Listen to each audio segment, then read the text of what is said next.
Bonjour, je viens vous parler de cette pleine lune en Capricorne qui aura lieu le 10 juillet prochain. La pleine lune est un moment où la lune est bien visible dans le ciel, elle est bien éclairée, donc toutes les qualités de la lune vont être amplifiées.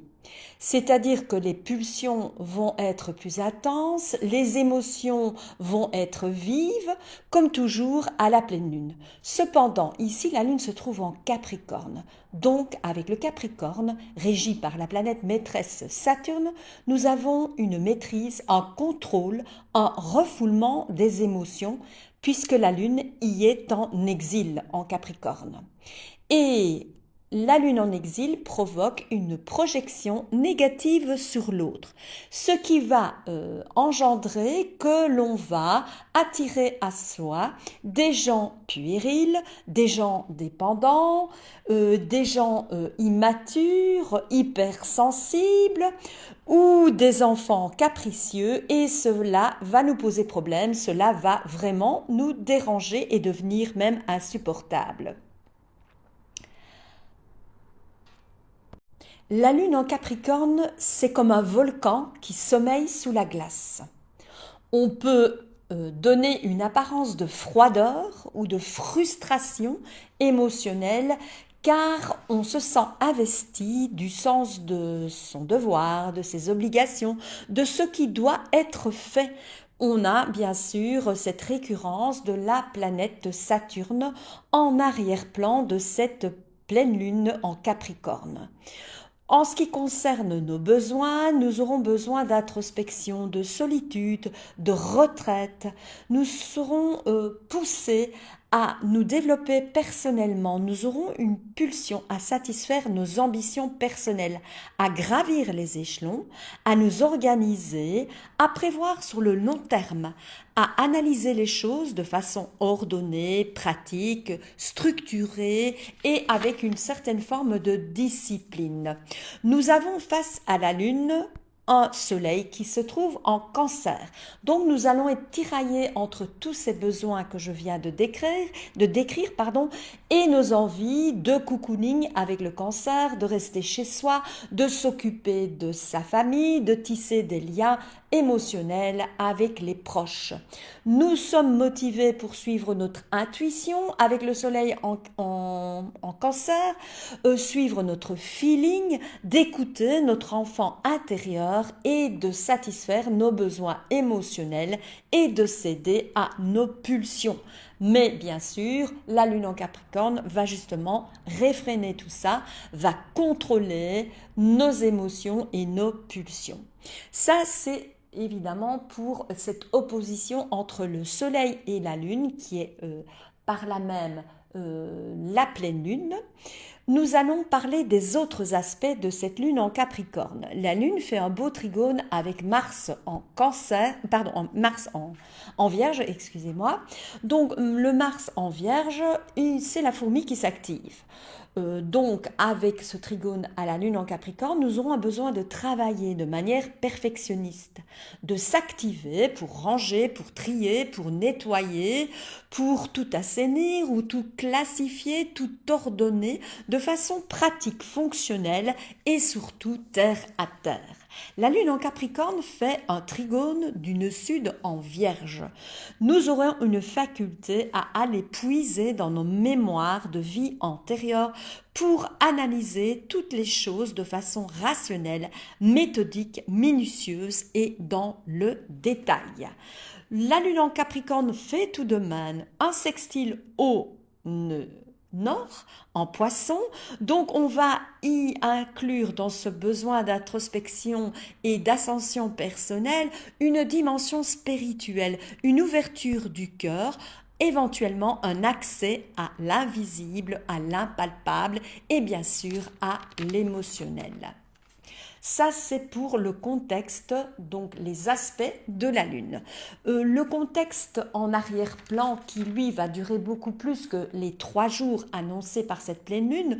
La pleine Lune est surtout très présente, je vais dire, la veille, le jour même et un peu moins le lendemain. Par contre, les autres planètes, les aspects vont durer et leur positionnement va durer un peu plus longtemps. Nous allons d'abord commencer par Mercure, la communication.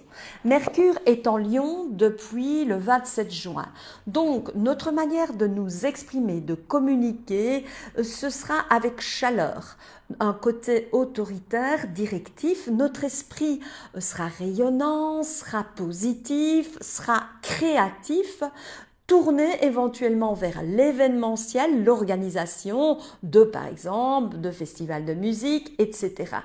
Alors, comme Mercure fait un semi-sextile à Mars qui se trouve en Vierge, eh bien, nous allons bien sûr avoir un esprit plutôt méthodique, planificateur, pour évidemment mettre en place les choses les idées que nous avons dans la tête, donc pour pouvoir les réaliser avec beaucoup de prévoyance, d'organisation, un côté terre à terre, planificateur bien sûr. Sur le plan affectif, nous allons parler de Vénus. Vénus se trouve en Gémeaux depuis le 5 juillet. En Gémeaux, elle y est exaltée, c'est-à-dire que nous avons un idéal d'expérimenter l'amour sous toutes les facettes, que ce soit l'amour maternel, paternel, filial, fraternel, amical, que ce soit un amour scriptural, que ce soit un amour platonique ou un amour physique, nous aurons envie d'expérimenter toutes les facettes de l'amour et de l'affection. Cette Vénus en Gémeaux a mauvaise presse, mauvaise réputation, puisqu'on lui donne un côté frivole. Bien sûr, c'est la période des amours de vacances. Vénus est conjointe à Uranus qui se trouve en arrière. Donc en amour et dans toutes nos relations affectives, nous aurons besoin d'une liberté, d'indépendance, mais de manière assez radicale, puisque c'est un aspect tendu. Cela peut donner bien sûr une instabilité dans nos relations amoureuses ou affectives. Bien heureusement, cette Vénus est en trigone à Pluton, donc cela va nous donner du charme, du charisme, un pouvoir de séduction et la possibilité, la facilité à se transformer grâce à l'amour ou grâce à nos relations affectives. Voilà pour le contexte de Vénus. Mars maintenant, c'est-à-dire les actions. Comment nous sommes actifs. Mars se trouve en Vierge. Donc c'est la fourmi qui bosse, la fourmi qui travaille. Elle est organisée, elle est méthodique, perfectionniste, elle s'adapte pour optimiser son travail. Mars fait un sesquicarré à Chiron en Bélier. Attention à ne pas se blesser, nous aurons une réussite tendue à mettre en place des actions pour trouver des solutions, éventuellement des gadgets pour optimiser notre manière de travailler, mais aussi pour trouver des remèdes sur le plan médical. Mars est conjoint au nœud sud en Vierge, donc dans les actions que nous mettons en place, nous allons puiser dans nos acquis de rigueur, de minutie, de perfectionnisme et de raisonnement cartésien qui nous viennent de nos mémoires de vie antérieures.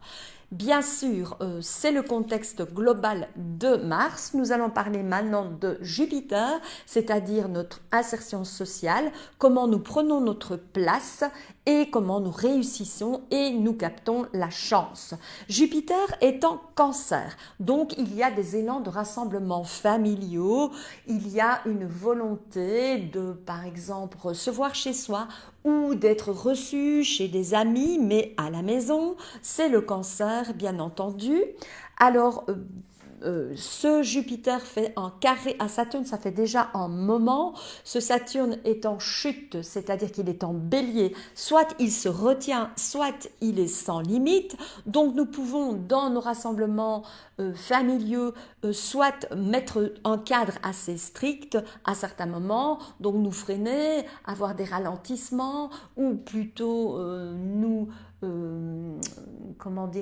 empêcher de rassembler des personnes chez nous par le contrôle, ou À certains moments, c'est tout à fait l'inverse, c'est sans limite, donc on navigue peut-être un peu trop. On a un côté un peu festif avec exagération due à l'exaltation de Jupiter en Cancer qui veut être bienveillant et qui veut protéger les siens et bien sûr tisser des liens très forts avec les personnes de sa famille.